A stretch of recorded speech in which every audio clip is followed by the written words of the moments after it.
All right. So I am going to get ready shortly to get us kicked off, getting all of my materials out. So everybody, I'm assuming, hopefully can see our screen. Are we good with visibility? Yeah? Yes. Okay, excellent. So I think it's time for us to get kicked off. Thank you all for just hanging out and chatting. It's as close as we get when we do these things virtually to the good old days of wandering around in that room with 300 people to give everybody a hug that you hadn't seen for a little while, right? So we missed that, and we thought for sure this year we were going to be able to do it, but you have to make the call so early on about whether or not you're going to have that live event. And as a healthcare institution, the last thing you want to do is be the sponsor of a major spreader event. So I'm sure you can all understand that. And I thank you all for just being patient with us as we continue to hold these events virtually. But I'm going to officially welcome you to our 15th annual Morning Matters breakfast. Thank you all for waking up and spending your early morning with us. Hopefully you have a cup of joe with you and can enjoy this morning's discussions. Since 2008, the morning event has educated, entertained, and inspired us. Until 2020, we shared the breakfast together and enjoyed hugs and handshakes. But for the past 3 years, we have not let the pandemic slow us down.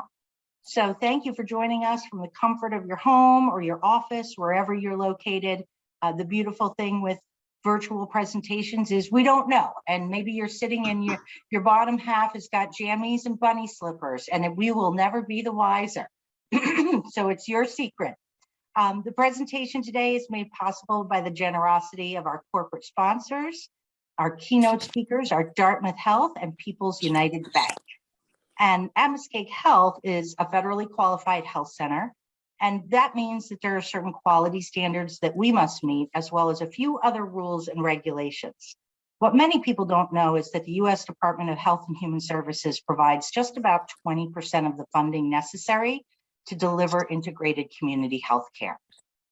The other 80% of our $23 million budget comes from other funding sources. And this is why an event like Morning Matters is so vital to our mission. Your donation today goes directly to providing care for the vulnerable youth and families in Greater Manchester. Each year for 15 years, Morning Matters has been a successful 1.5-hour breakfast fundraiser that took hours of preparation and planning to appear seamless and smooth in its execution.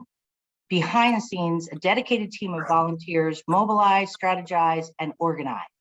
To speak more about this dedicated group, I'd like to turn it over to Saul Rockenmacher, a former board member of Child Health Services and a dear friend.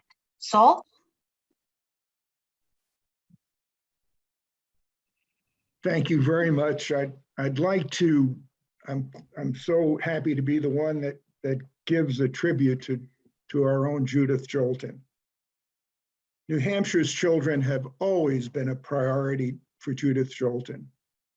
For 15 years, she has chaired the Morning Matters Planning Committee, first as Child Health Services, then under Amoskeag Health. For 15 years, she has secured sponsorships, invited guests, and inspired donations to Morning Matters. And before that, Judith was hands-on by driving pediatric patients and their parents to the health clinic and working with nutritionists to ensure healthy foods were in families' homes. Judith is committed and passionate in her volunteer endeavors, continuously making connections, ensuring leadership and fiscal responsibility in all the roles she takes on. Judith has held leadership roles with Webster House, New England Horizons Food Pantry, Big Brothers, Big Sisters of New Hampshire, the Palace Theater, Temple Adath Yeshurun, the Jewish Federation of New Hampshire, and Amoskeag Health. Judith always works above and beyond all expectations, leading with thoughtfulness, caring, and compassion. Judith is community service oriented with a business mindset and knows how to organize and raise awareness that betters the health, culture, and engagement of our community. Judith is a doer, attentive, not afraid to ask the hard questions. She holds others to task and achieves goals. An inspirational leader, in 2016, she was named one of WZID's New Hampshire's 20 Outstanding Women of the Year for her work within the community. And in 2017 was named Outstanding Volunteer Fundraiser of the Year by the Northern New England Association of Fundraising Professionals. Judith, for all you do for the children at Amoskeag Health and throughout our community, thank you also for leading by example by giving 39 personal donations to Amoskeag Health in the past 15 years. Thank you for 15 years of Morning Matters. In Yiddish and Hebrew, there are some very appropriate words to describe someone like Judith. In Yiddish, there is mensch, a decent and responsible person, a good soul. In Hebrew, there is Eshet Hayil, a woman of valor. Judith, these are understatements in describing you. Thank you so much for sharing with us your dedication, your passion, and your generous spirit.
I'm looking to see if Judith is on this call. Judith, are you there?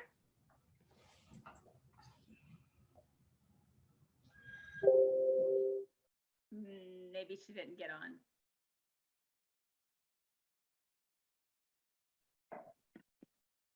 Okay, Chris, so you're on. Okay, well, thank you, because that was really a beautiful montage, and it's great to see all of those wonderful memories. And I can't believe how long this event has been going on. And Judith, I think somebody is in the background saying that they think that you are on. And thank you, Carol Pressman. I think Judith is the closest person of Superwoman that I know. That is just really wonderful. So Judith was going to also reach out to thank Joanne Gustafson, who has been with us. I am on, Chris, I am on. Judith, go ahead, it's all you. I'm sorry. It's your turn. We're handing it over to you. Great. Good morning to all of you. I'm so sorry that we're not all together to give hugs and kisses, but next year will be a new year and we'll be all together and give all of our hugs and kisses. Saul, thank you very much.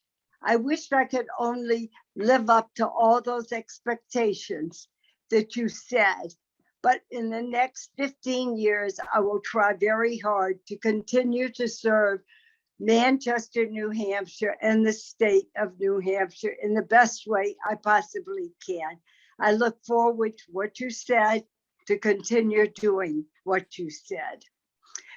Chris, I would be very remiss without saying to you what a wonderful leader you are. You have kept this business going, this opportunity for child health services to continue, which I wanted to have all the time. I would hate to ever see Selma Deitch not recognized at the Morning Matters. It's so important to all of us that were there with Selma and had the learnings and were able to keep up with what Selma taught us. We were blessed to have her, and we love her sons, and we like to have them here today. And in the films, we saw them, and I'm sure they're here. I want to thank my staff and the staff that has helped me through thick and thin, have done things way beyond my capacity. And Chris, you started out and you were there from the very beginning with me. We had many discussions and it was great. I hope I led Amoskeag Amoskeag Health in the right direction in every way. Rhonda, it's been a pleasure working with you. It's been fun. It's been exciting. We challenge things together. And I always think of the challenge that we've done was with the diapers for the children. And I just asked Rhonda the other day, how are we doing with the diapers? And she said, we're doing well. We've got money in the bank to buy diapers. And that made me feel very good because we know how much they're needed. I want to thank Mary Littlejohn. Mary is always behind the scene and is always doing her thing. She makes numerous phone calls for us all the time, getting ads, getting money. And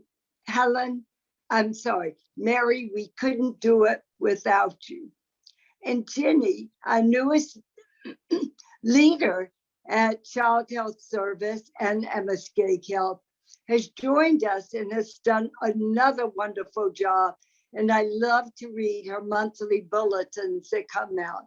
They're so enticing. It's so great for all of us to see what is going on. Now I want to thank my staff, Joanne Gustafson. You've been with me from the very beginning, from CR Sparks until today. I couldn't have done it without you. I didn't know you before, and it's been a joy and a thrill to see you on different occasions, especially at Panera's. And I love those opportunities that we get to spend together. And I want to thank Betty Ashew for all she has done. She was very, very instrumental in picking up our food at Whole Foods, making sure that we picked out the right things and when we had a theme. And the last ones I remember were us getting milk for the children. Neither one of us knew you could get milk in a carton and it didn't have to be refrigerated. So Whole Foods led us through our experience and it was wonderful. Betty, I want to thank you so much. And Helen, you were there through thick and thin. You were taking care of your husband at the same time. You were working for Amoskeag Health. I want to thank you for all you did, helping us pick out the menu, deciding the colors of the tablecloth, and I could go on and on about these 3 volunteers. But I want to say to each one of you, it has been truly my pleasure to have been a part of Amoskeag Health. I never knew that I would be chairing something for 15 years, but it has been a pleasure. I think my pleasure has most been in seeing us raise so much money from the beginning of around 2012. And it's just grown and grown, and it's made me very happy to see that. And I've met so many wonderful people. It's just been a joy to meet them and to know them, and keep coming to Morning Matters. And I promise I will be here too. Thank you to everybody. It's so good to see your smiling face. And I think this is the longest I've ever seen your hair. So congratulations, it's looking stellar. Thank you. And thank you for the kind words about all of the volunteers and the staff who work so hard to pull this together with your guidance and your leadership every year. Thank you for continuing to bring that vision forward. And I am now in the situation where it is my turn to turn over the event to one of our keynote sponsors, People's United Bank. People's has been a Morning Matters sponsor for 7 years. Thank you so much for that.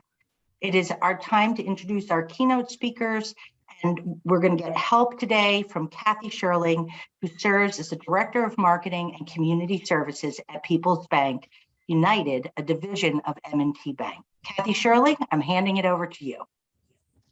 Good morning, and make sure I have it off mute. I don't know if everybody else has had challenges with the mute button for 2.5 years. Good morning, everyone. Thank you, Chris. On behalf of People's United, I'm honored to introduce the 15th annual Morning Matters keynote speakers. Dr. Burstein will first present the project Healthy Outcomes for Positive Experiences, the acronym HOPE, based at Tufts Medical Center. Following the presentation, Allison Stephens will lead a live Q&A discussion. At any point, please feel free to type a question in the chat box for Q&A or ask it during the live session. Dr. Burstein is the project director of the Center for Community Engaged Medicine. She is an experienced physician, healthcare project designer, and leader with over 20 years of success in scientific research, grant writing, analysis, training, and clinical practice. Previously, she was an assistant professor of emergency medicine at the Warren.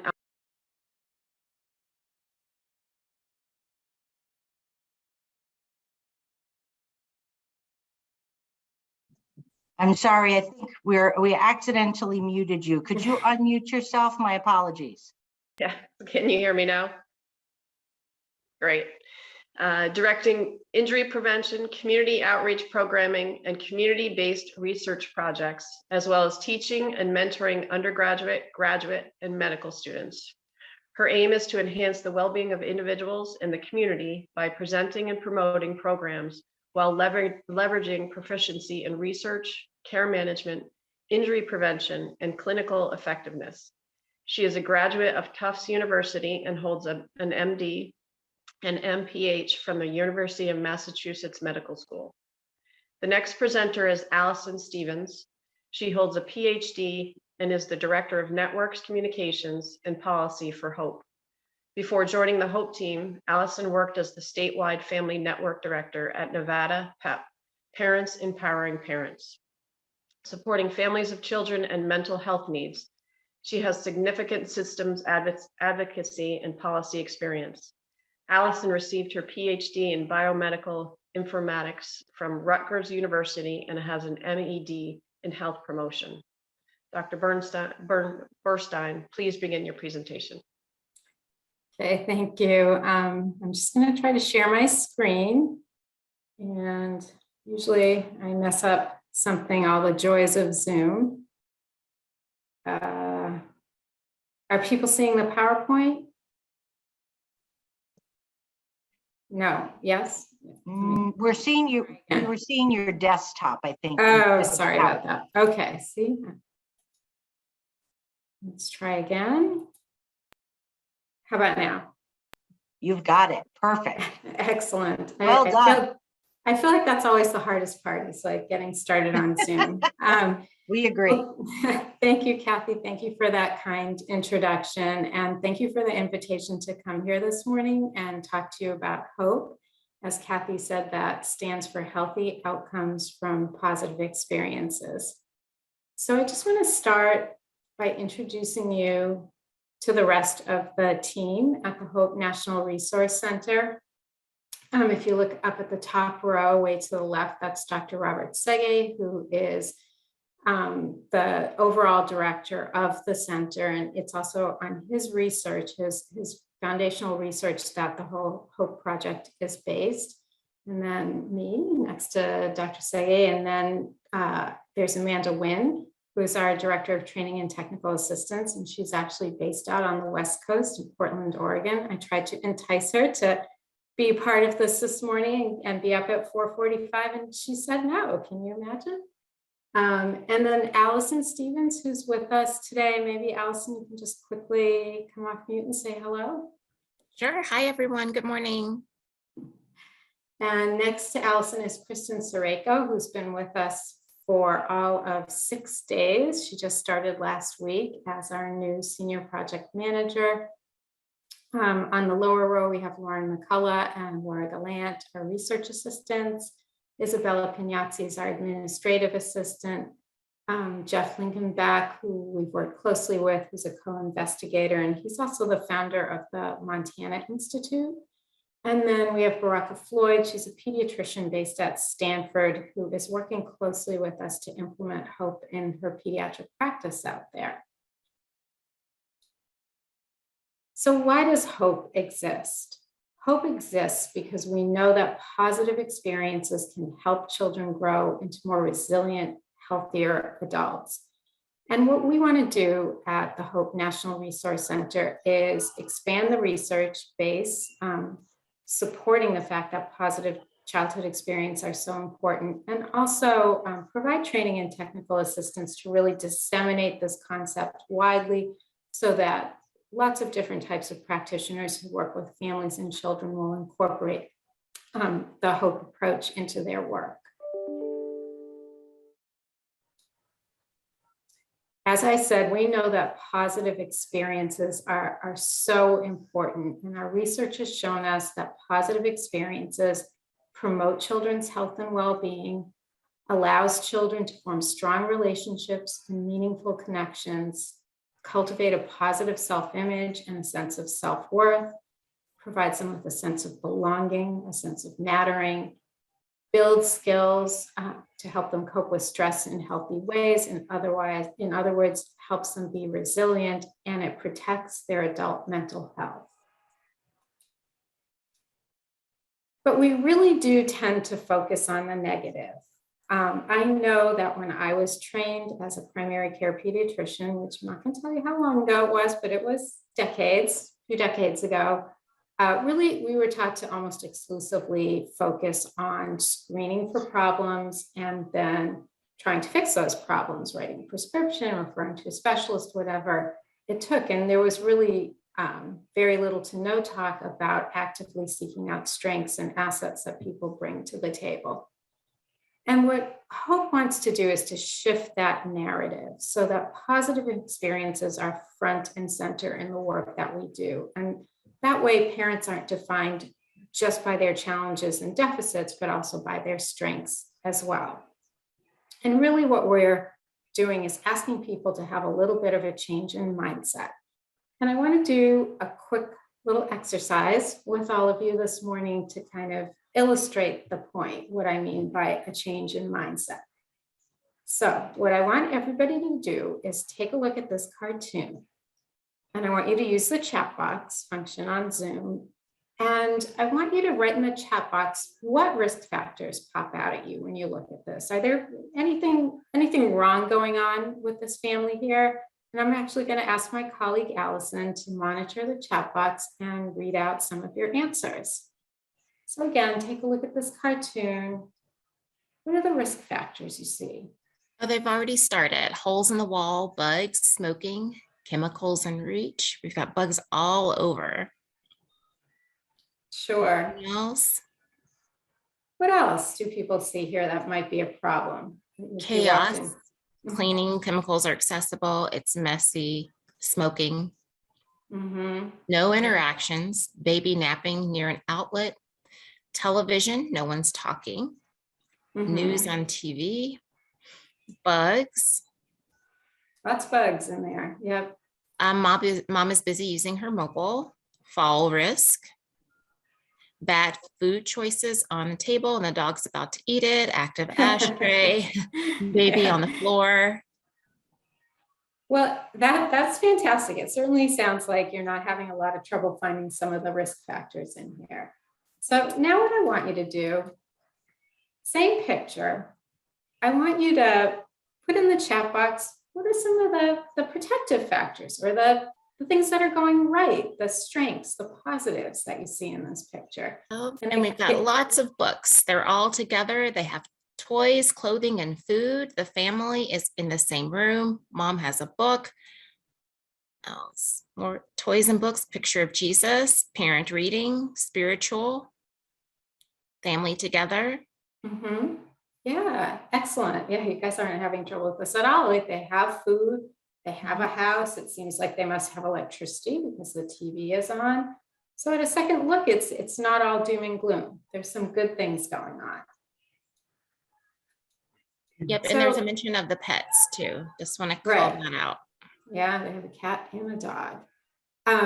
So now I want to launch the first poll. I'm not sure who's taking care of that for me.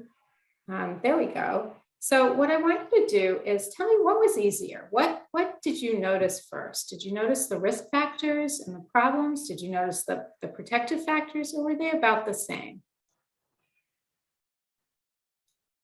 I'll just give everybody, I don't know, about 30 seconds or so to answer the poll. And then when it looks like most people have had a chance to answer, if we could share the results.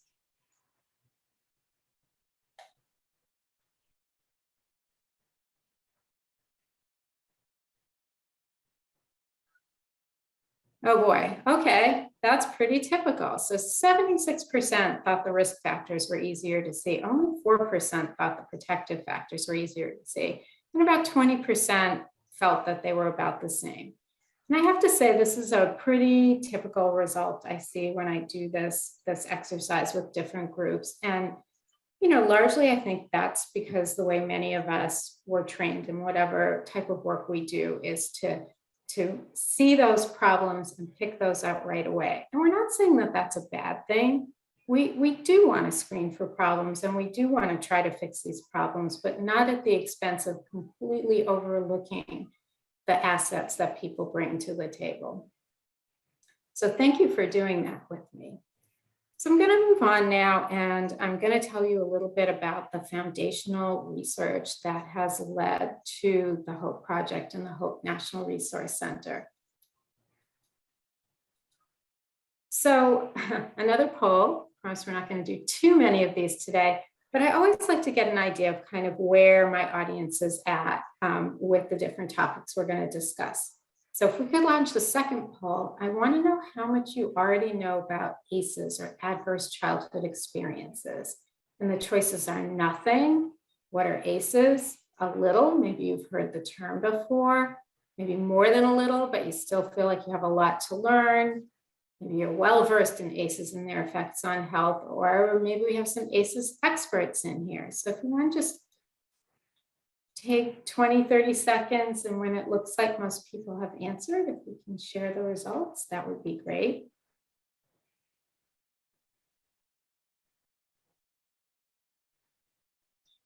Okay, so it looks like, you know, for the most part, people know more than just a little about ACEs, or they're well versed on ACEs. A few people who really haven't heard of them or don't know too much.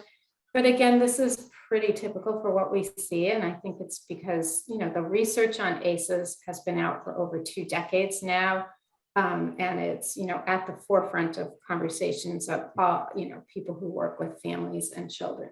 So we'll go through this fairly quickly, but I do want to do a little brief review.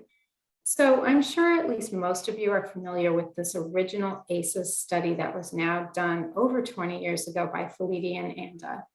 And what they did was they surveyed adults who were patients at a Southern California health maintenance organization. They asked these participants to think back to their childhood and report on which of these adverse childhood experiences they might have had.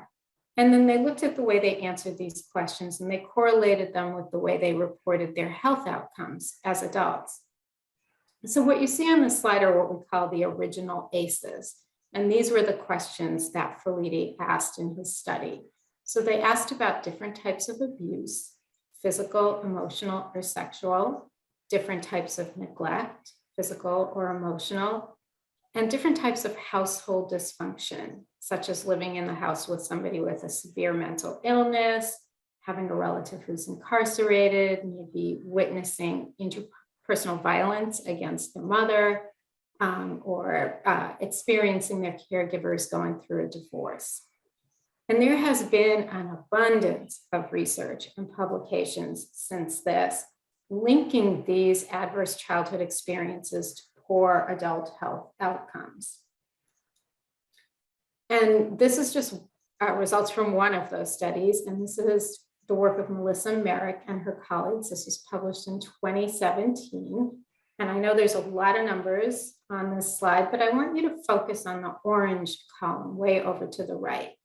And what that is the overall attributable fraction of these different health outcomes that are listed on the left that are due to ACEs. So almost 13% of heart disease, 24% of asthma, 44% of depression, and so on. And these results have been backed up by many, many other studies. So the connection is clear that these adverse childhood experiences lead to worse health outcomes as adults.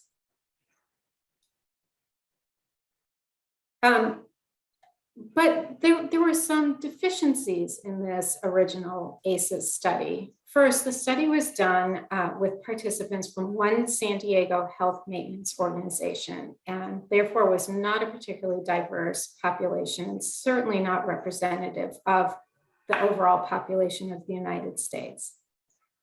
Also, they solely looked at individual experiences, and they didn't take into account any community or societal factors. So on this slide, we see the work of Wendy Ellis, you can see pictured in the lower left corner there, showing that really the roots of ACEs are often in community factors such as poverty, lack of opportunity, experiencing violence in the community. And it's really important to consider these and to be careful that we're not blaming individuals for really problems that may have their roots in these societal and community problems. Okay, so that's our ACEs review. So next I want to shift gears and I want to talk a little bit about positive childhood experiences. So do another poll. This is the last poll of the morning. Same answer options, but this time I want to know how much you know about positive childhood experiences. So if we can launch that poll, great.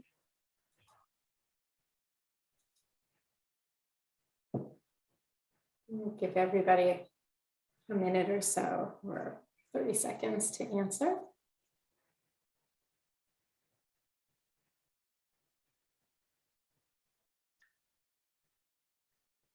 Whenever it seems like most people have answered. Okay, great. Well, it's good to see that quite a few of you have know more than just a little, but certainly it doesn't seem like the group is as well versed on positive childhood experiences as you are on ACEs. And again, that's not surprising. This research is much, much newer. It's only been out for the last few years and really hasn't disseminated as widely as ACEs yet. So let's talk a little more about positive childhood experiences. So what Dr. Sege and his colleagues did to study positive childhood experiences is they wanted to study PCEs in a manner very similar to the way ACEs were studied in that original 1998 study by Felitti and Anda. So what they did in the 2015 Behavioral Risk Factor Surveillance System Survey, so it's a mouthful to say that, which is a population study, and they did this in the state of Wisconsin. The survey already asked about ACEs. And what they did was they added questions about positive childhood experiences. And then they correlated the way people answered those questions with how they reported their mental health. So these are the 7 questions that were added about different types of positive childhood experiences. So participants were asked to state how often they felt able to talk to their family about their feelings, felt their family stood by them during difficult times, enjoyed participating in community traditions, felt a sense of belonging in high school, felt supported by friends, had at least 2 non-parent adults who took a genuine interest in them, and felt safe and protected by an adult in their home. And these 7 questions formed what they called the PCE score, which you'll see me refer to on the following slides, kind of similar to the ACEs score that people refer to. So what did they find? Well, the findings were really pretty exciting. So out of the whole population of participants, among those who only reported 0, 1, or 2 of those positive childhood experiences, almost half of them reported having depression or poor mental health as an adult. Whereas if they reported 6 or 7 positive childhood experiences, that dropped to only 12.5% reporting depression or poor mental health as an adult. And if you had 3, 4, or 5, you were in between, and about 25% of those individuals reported depression or poor mental health as an adult. So they were pretty excited to see this. What seemed to be happening was that positive childhood experiences was protecting adult mental health in a dose-dependent manner. But next they wondered, well, what about if we put ACEs into the picture? What if somebody has suffered adversity, has a high ACEs score? Are we still going to see the same phenomenon? So what they did is they pulled out all the participants that reported having 4 or more ACEs. And then they looked at how many PCEs they reported and how they reported their mental health. So again, these are all people who had 4 or more ACEs. If they also only reported having 0, 1, or 2 positive childhood experiences, a little over 60% of them reported depression or poor mental health as adults. Whereas again, all these people had 4 or more ACEs, but if they also had 6 or 7 positive childhood experiences, that dropped to just over 20%. And you can see the ones with 3 to 5 PCEs are in the middle. So it did seem like this phenomenon held up even in the face of ACEs. We still see this dose-dependent protective, protection of adult mental health by positive childhood experiences. So they concluded from this study that positive childhood experiences can actually break this link between ACEs and toxic stress and poor health outcome, and can promote flourishing and lead to improved health outcomes as adults. So this is pretty exciting stuff. And the key takeaway message from all this research, and what I want you to take away today, is that positive childhood experiences can actually protect adult mental health, even in the face of adversity and adverse childhood experiences. So what I want to do now is spend a few minutes talking about what we've done at the Hope National Resource Center with this exciting research and about the HOPE framework. So the HOPE framework consists of 4 evidence-based building blocks that you see here on this slide. which describe the types or categories of key positive childhood experiences that are so critical for healthy development. And this was first described by Dr. Sege and Dr. Charlene Harper Brown, and they published their results in 2017 in Academic Pediatrics. And what these building blocks describe, again, are these broad categories of the types of positive childhood experiences that are so critical for healthy development of children that we now call the building blocks of hope. And they are relationships, environment, engagement, and emotional growth. And we'll chat a little bit more about them on the following slides. So building block number one. Building block number one is relationships. This building block emphasizes the importance of being in nurturing, supportive relationships. So what is that? That's the early secure attachment, for example, between a bond between a mother and her baby, like we see in this picture here. But it's also relationships with other adults as children grow, supportive relationships with teachers, coaches, mentors, and peer relationships. And we know that these relationships, the importance of these key supportive relationships doesn't disappear after infancy or early childhood, but really are important throughout life. Okay, building block number two is environment. So all children need to live, grow up, play, and learn in safe, stable, protective environments.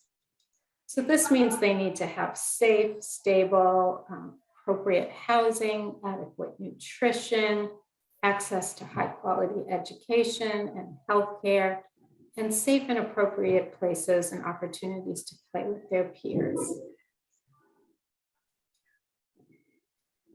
Building block number three is engagement. Children need to feel a connection to their community. They need to feel as if they belong and they matter.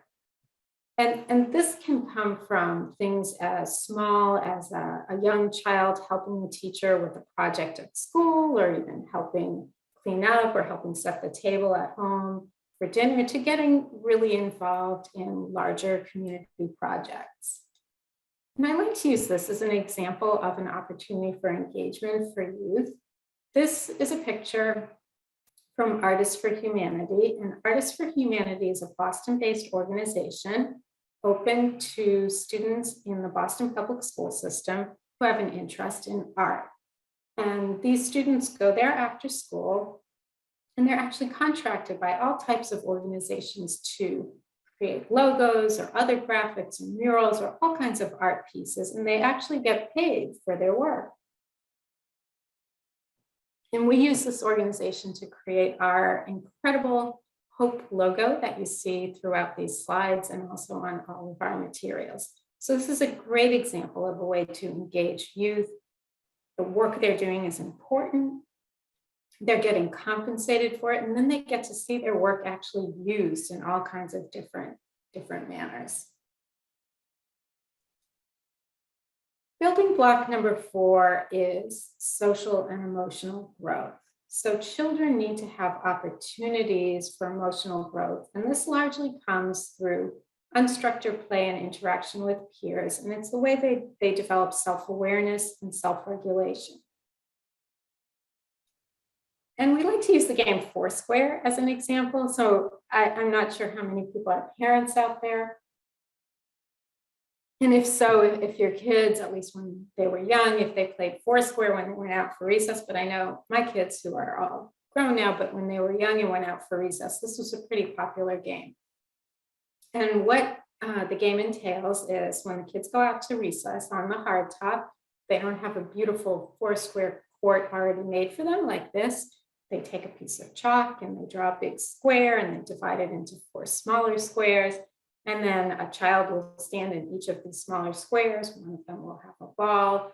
And then they'll spend the next 10 minutes arguing about the rules of the game. And to an outsider, it might seem like, wow, they just wasted their whole 10-minute recess arguing with each other. But really what they're engaging in is emotional growth. They're learning how to work out their problems in a productive way and respect the point of view and opinions that others bring to the table. So I just want to sum up by saying that hope is not a manualized evidence-based practice. It's not something where you can get a step-by-step guide. This is hope and you can implement hope, but rather it's a framework that's grounded in the principles of strengths-based, child-centered, family-led care that seeks to promote equitable access to these key positive childhood experiences. And this framework can be integrated into existing models and layered into the work that many practitioners are already doing with families and children. And what we're really trying to do is promote a paradigm shift from a largely problem-focused approach to a strengths-based approach, where parents are really seen as partners that bring lots of strengths and assets to the table. We're very ambitious at Hope. I've been there for a little over 2 years. When I started, there was just 3 of us. Now there's 8 full-time staff. So we're growing very quickly, but we still have our sights set very high. And I keep saying, I think I need to change this 5 years to 4 years now, but this is where we want to see Hope in a few years. We want Hope and PCEs to be as widely known as ACEs and toxic stress. So when we do those polls that I did at the beginning, there's no difference between the way people answer ACEs, the question about ACEs and PCEs. We'd like to see Hope and PCEs as part of policy agendas at the local, state, and federal level. And we'd like to see them integrated into the standard of care in many different fields like healthcare, home visiting, early childhood care, and education. So I'm hoping I've inspired you at least a little bit, and that you'll want to learn more and you'll want to join us on the path to Hope. Allison, if you can maybe pop our website and our Hope email address into the chat. We love to hear from you. We love to partner with people and help you learn more about Hope and implement Hope. So please do feel free to reach out. And I'd just like to end with a whiteboard video that I'm going to play for you. We created this a few months ago, and I just think it's really, a lovely way to kind of summarize everything that I told you here today. And I hope you enjoy it. So let me know if you can't hear the sound. I think you should be able to, but is it good? Like a tree, we carry our past with us. The Healthy Outcomes from Positive Experiences framework is based on research that shows that positive childhood experiences help create healthy, thriving adults, even when there's been childhood trauma. In the past few decades, there has been a lot of research about the long-term health effects of childhood trauma. But Hope provides a path to resilience and adult health through positive childhood experiences. The Hope team has categorized these experiences into the 4 building blocks of Hope. These building blocks include relationships within the family and with other children and adults that feel safe and supportive. Safe, stable, equitable environments to live, learn, and play. Social and civic engagement to develop a sense of mattering and belonging. And opportunities for emotional growth. Hope works to shift the focus for anyone who works with children personally or professionally from one that is negative or deficit-based by only identifying risks and problems to one that identifies, celebrates, and promotes access to these critically important positive childhood experiences. Hope promotes a culture of thriving and resilience.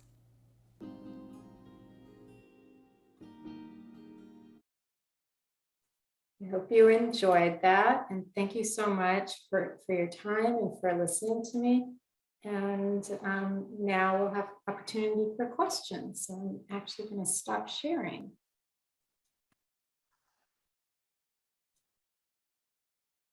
Thank you. That was really well done. Do you want folks to raise their hand, or would you like them to pop questions in chat, or do you want us to just be vocal and jump on in? Well, I'm gonna defer to Allison, but I think usually any of the above is fine, but what do you prefer? Just jump right in and try to have a natural conversation. It looks like there's at least one person that's the name is Linda. This is Saul, but I think of that famous, wonderful Harold Arlen and Johnny Mercer song, "Accentuate the Positive," but it also says eliminate the negative. So is part of this to go into homes where there, are bad things happening and get the children out of those homes? So I guess I would say not necessarily. Of course, if there's some particular situation where a child is unsafe, we would, not want the child to remain in an unsafe environment. That is the second building block, safe and nurturing environments. But what I would say is that particularly for any, type of provider or child welfare individual, anyone who's working with children and families who have these risk factors, it is far better to start from a place of strengths and assets, because it's easier to eliminate those risks, right? It's easier to get rid of the negative if you know what they're already starting with. And so, for example, if someone says, we hear this a lot, there are a lot of people who say, oh, communities, your child is having this issue or that issue. You really need to rely on informal supports from your extended family, from others in the community.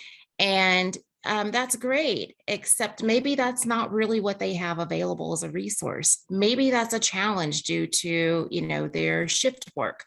Maybe because their child has some issues. Nobody wants them around. Mom doesn't want you at Thanksgiving dinner with your child ruining everything. And so it's far better to say, hey, what's going well for you? What are the things that you do have access to? What are the things that you're really good at that we can take and build on? And so in that case, maybe because of that, the child is in an after school program, right? And so that's a place to start to try to engage the parent. So really the idea is that by connecting things to the positive childhood experiences, by understanding where people are from a positive perspective, you have a starting point to be able to build off of to address some of those more negative things. The other thing to remember is part of what we're saying is that negative things that happen to you do not have to become your destiny. And I think that's a huge issue. Is oftentimes, I know for me, even with my children, walking into the doctor's office, it's everything that, I didn't do right. And, I might have questions about medications and, oh, well, you just don't want to treat your child. And there's all of these things. And it doesn't really help the situation. And so because my child had an accident, because I may have been in an abusive relationship or whatever those ACEs look like, doesn't mean that my child is doomed. It does mean that we need to really focus in on those positive childhood experiences to be able to overcome them, which is what the data showed, right? Without positive childhood experiences, those ACEs can take over and create really negative health outcomes in adulthood. With the positive childhood experiences for every child, then they can create positive health outcomes in adulthood. And even if you have ACEs, you can still have positive health outcomes. It gives us hope that just because something happens to you doesn't mean you're damaged, doesn't mean you're doomed, doesn't mean you're necessarily going to have to live with everything on and on and on for the rest of your life. I just want to add to that. I think for the most part, I realize not 100% of the time, but for the most part, parents really do want the best for their children.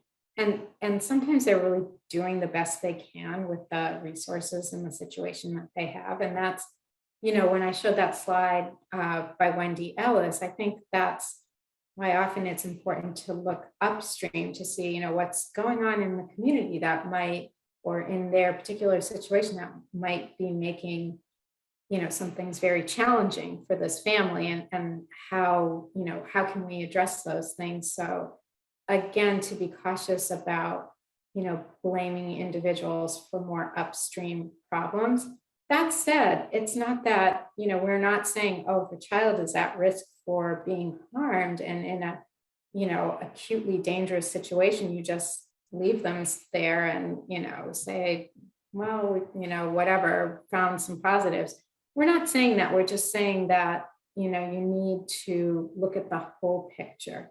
You need to look at the problems that are existing as well as the strengths and assets that the family brings to the table. I mean, looking at that cartoon, I confess that the first time I saw that cartoon, I really struggled to find one positive thing in that. My initial gut reaction was, what a disaster. We got to get these kids out of here. So it's to resist doing that and trying to step back and take a more holistic view. So very long answer to your question, but. Yeah, and I think Lisa has another question. Yeah, I was going to make a comment actually, and so I'm the associate pediatric director for Amoskeag Health, and one of the distinct honors that we have, of course, is the history that we talked about, Selma Deitch. And one of the things that I've been very excited about, and I think it fits in beautifully with this whole presentation, is a lot of our case managers, when they're first meeting patients, one of our favorite questions is, "What are your dreams for your children?"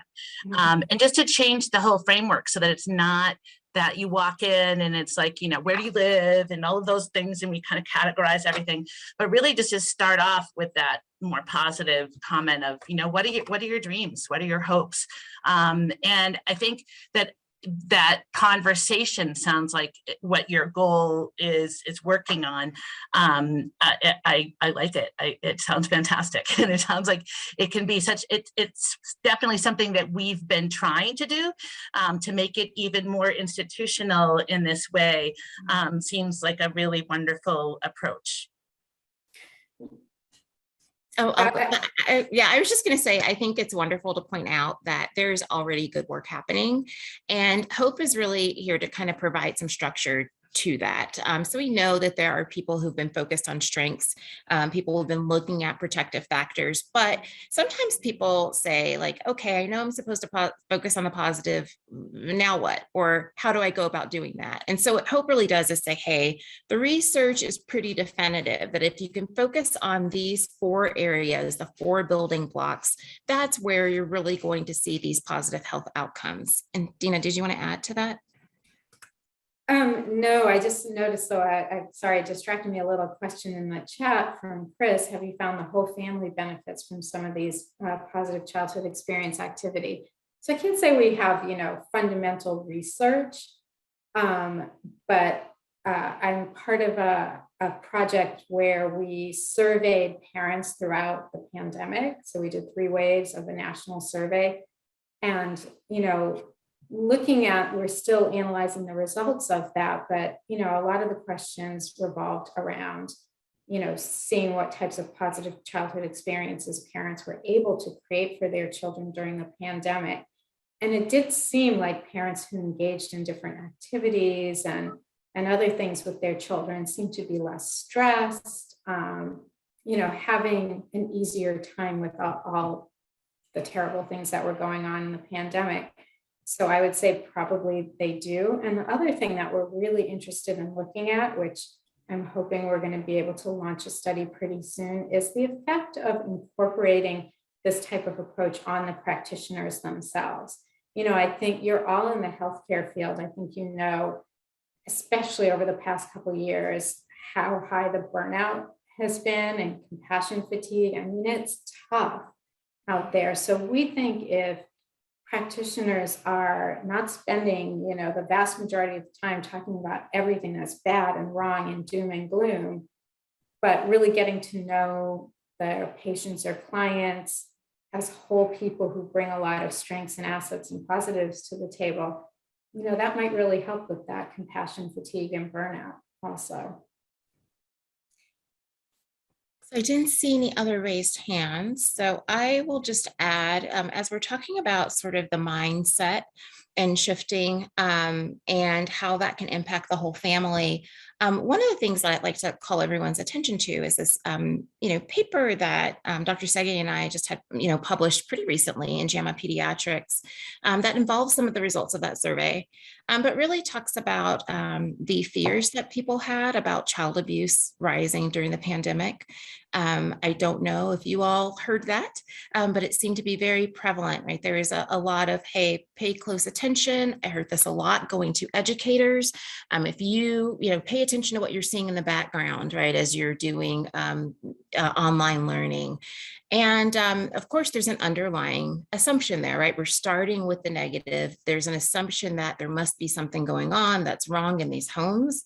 And then what we saw was the reports went down dramatically. And so I never heard anyone say, oh, great, reports of child abuse went down. That's a positive. What I heard was, let's double down because there has to be something negative going on. And it's so awful because children are not being watched by teachers. And so there has to be something that we haven't heard of.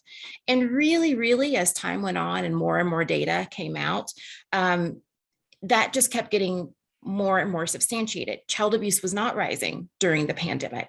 And there really isn't any data to substantiate that. And we did see, there was a pediatric hospital that said, hey, our, child abuse visits went way up, and that got published. Well, yeah, at that one particular place. And also, by the way, the general hospital had their emergency room closed. So yes, if they had to divert all of their patients to the children's hospital. But my point is, sometimes because we're starting with the negative, it can be easy to fit the facts into our preconceived ideas. And what the data actually showed was that some of the supports that families received, the stimulus dollars, right, getting access to improved unemployment benefits, and all of these other things really addressed those community adverse experiences that Dr. Ellis has spoken about on that tree, the roots of these ACEs.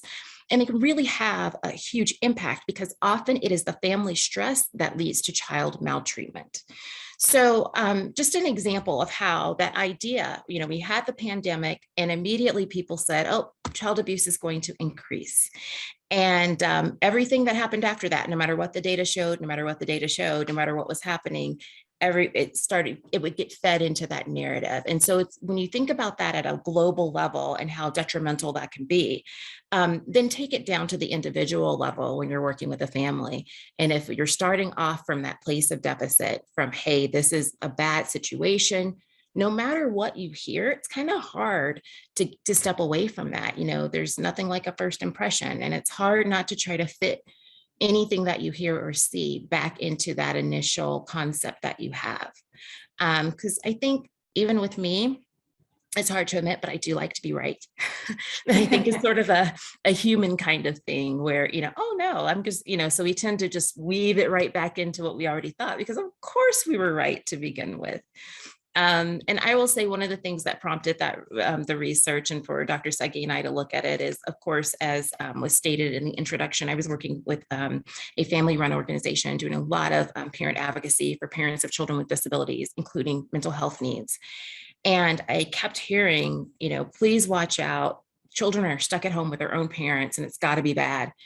And the reports are plummeting. And my question was, since we know, and it's really well established, that child welfare reports are very, very, very discriminatory, right? That there are some significant issues with equity when it comes to child welfare reports.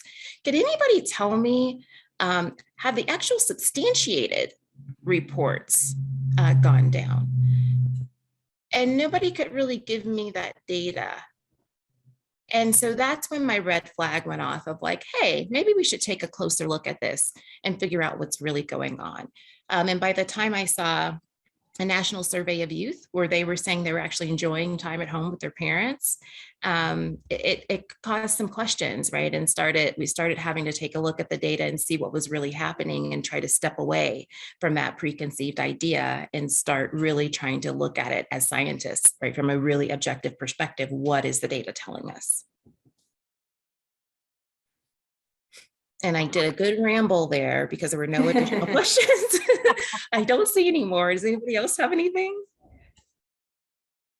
I'll just make a quick comment, kind of getting back to what Lisa said about the way they start out their conversations with families. I think that exemplifies a couple of things. I think there are different ways to incorporate this framework into your work. And one can be very informal like that. It's not actually integrated into the particular screening tool or whatever you're using with families.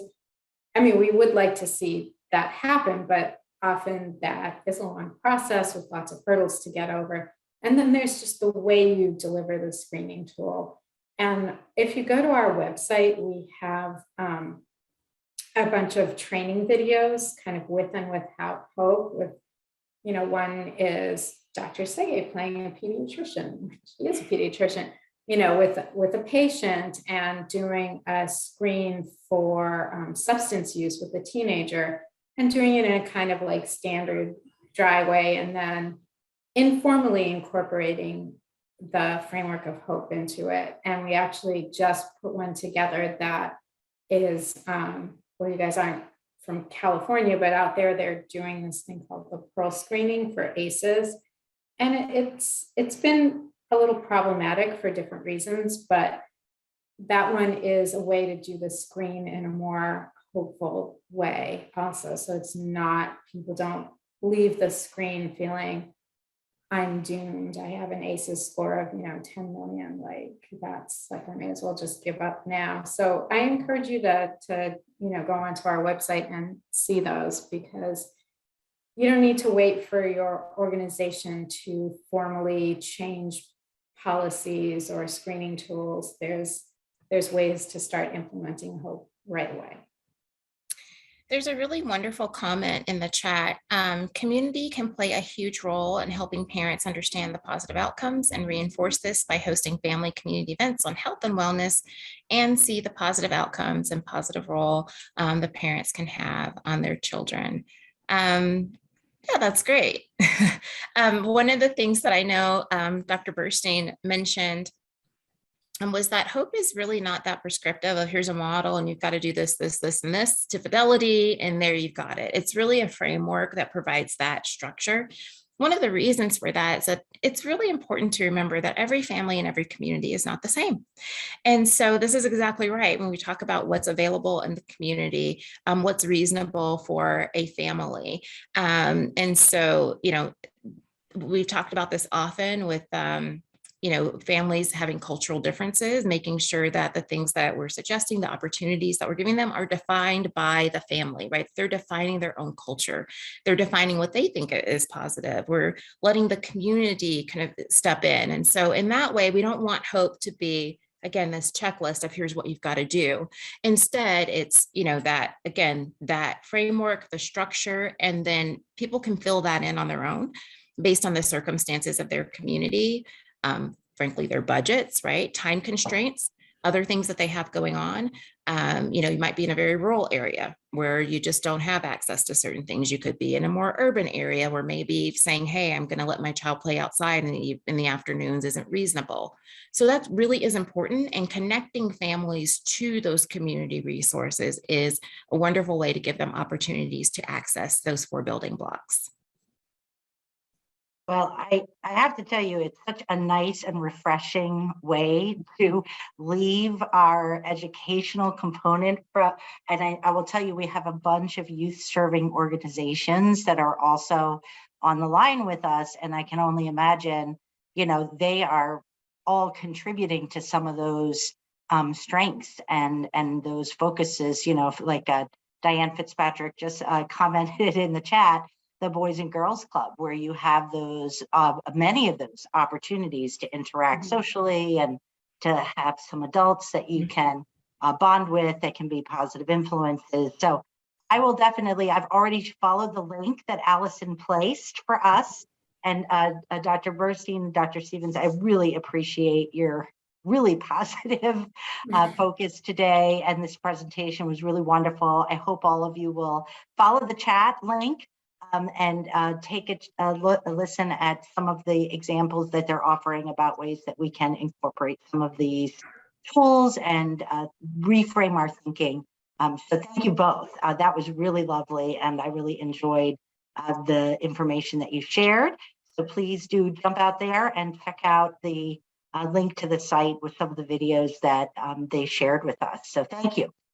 Much appreciated. Thank you. Thank you for Thank you. inviting us. And as I said, you know, we'd love to hear from you. So Yeah. please visit our website and reach out. Excellent. And if anybody needs that link after the presentation, we'll have that available. So I'm going to keep us rolling because we want to be respectful of your All right. time. Thank you, everybody. Have a great Thank day. you.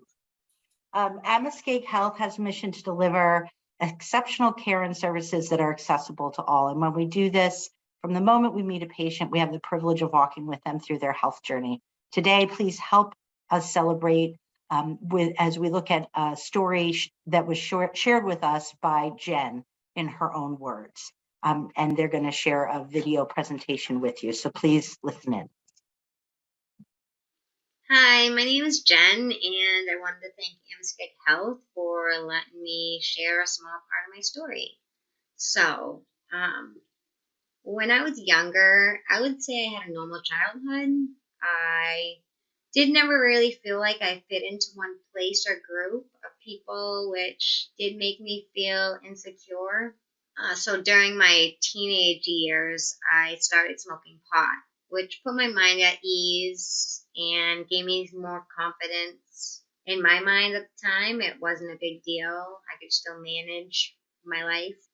But now I do realize it was a gateway to harder drugs. I didn't have the correct coping skills and used pot to escape. And when my life got turned upside down in ways I couldn't control or believe was even possible, I turned to hard drugs, which drove me to have a habit I couldn't control. It definitely took my mind off my problems, but ultimately didn't fix them and created so many more. I tried again and again to get my life back on track, going to rehab, jail, rehab. And every time I would complete a program, I was sure I wasn't going to go back. A short time later, I would find myself in a situation I was trying so hard to stay out of. So about 2.5 years ago, I completed the last rehab I have gone to. I had set up an appointment with the doctor at Amoskeag Health to join their MAT program. I would say it was one of the best decisions I've made. When I arrived at that appointment, I remember feeling very welcomed. And at that time, mentally, I was very disconnected, and my physical health had been suffering. I was treated with dignity and respect. I was listened to and offered the support I needed. I was referred to a counselor, a doctor, and other supports and professionals I could rely on to always be there for me, whether it was at a scheduled appointment, over the phone, through telehealth, or in the middle of an MAT appointment. I can't even count the amount of times I had broken down in the middle of an appointment, and someone was always right there for me. And with effective communication, I never left a conversation feeling doubtful or unclear about how I felt and why I felt that way. I now believe mental health and physical health go hand in hand. I have my PCP who takes care of my routine appointments, my MAT who takes care of my behavioral health, my counseling who takes care of my mental health. And during my journey, I had gotten pregnant and prenatal care was available to me. And now my 1-year-old son has a family medicine doctor that takes care of my family.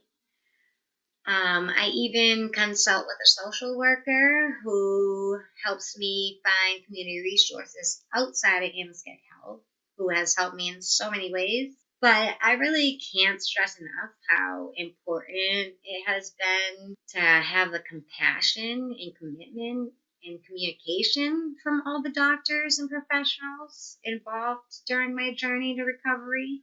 Amoskeag Health isn't just a doctor's office to me.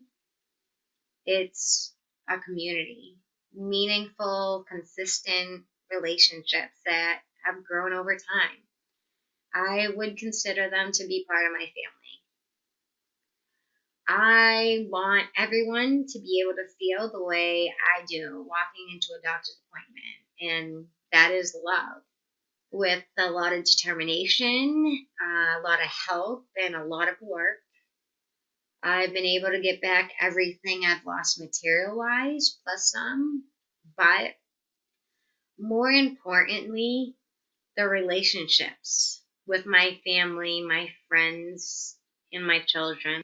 I've become a value and support to the people around me. I can truly say I'm confident knowing I can achieve lasting sobriety, stay mentally and physically healthy, be a great mother, daughter, friend, and more with the support and services I've received from Amoskeag Health. And I am so grateful for the dedication of everyone involved. I recommend Amoskeag Health to all my family and friends. And if you need help or any type of support, it's only a phone call away. Thank you for listening. Bye.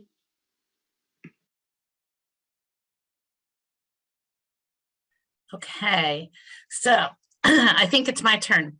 For those of you who don't know me, Lisa DeBrigida, I'm the Associate Medical Director of Pediatrics. After going after Jen is a very challenging task here, but this whole presentation today, I think, has done a beautiful job of reminding all of you what our whole mission is at Amoskeag Health. Hope is a wonderful framework that I think we've all been trying very hard to do, and it sounds like we'll be able to connect and enforce that even more.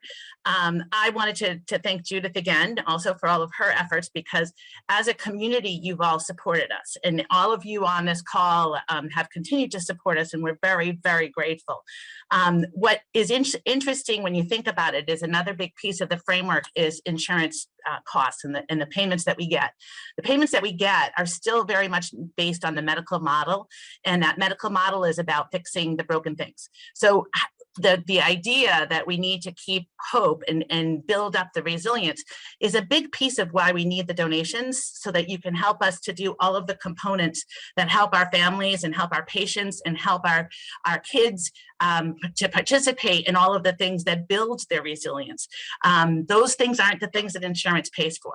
It so is the things that we want to provide and that we want to be able to help and support, but it's not the extra stuff. So thank you for everything that you do, because that allows us to continue this. And hopefully we can also help with bigger policy issues to get the insurance companies to pay for more of those kinds of things, because we do know how important they are. But thank you very much to all of you for your time this morning. Thank you so much, Dr. DeBrigida, and appreciate, I know you will spearhead the hope component of this and get that kicked off and integrated in new ways in our organization. And I'm always so grateful to clients like Jen who are willing to share their personal story, because that is the most naked and revealing feeling in the world. And to be willing to put yourself out there and share your story of hope is amazing. And I'm so grateful to all of the staff who also supported her in her journey. We have to thank our keynote speakers and sponsors, Dartmouth Health, People's United Bank, many other sponsors that have supported us for so many years, AmeriHealth Caritas, CGI, Eastern Bank, Harbor Group, New Hampshire Healthy Families, Mutual of America, and Southern New Hampshire University. Have to also thank the families of John Siegel and Sally Reed and Rich and Sarah Siegel. Our heartfelt appreciation to all the advocate and table sponsors, Judith Jolton, Joanne Gustafson, and all of our volunteers and the staff that pull this together. Thank you to all of you who are in attendance, who've already donated. We're so grateful and appreciate having this time with you this morning. I wish you the best. Enjoy your spring. And I hope that this time next year, we'll be able to do this together in person and enjoy some cold eggs and a nice cup of joe and a warm hug. So my best to all of you. Thank you so much for your time.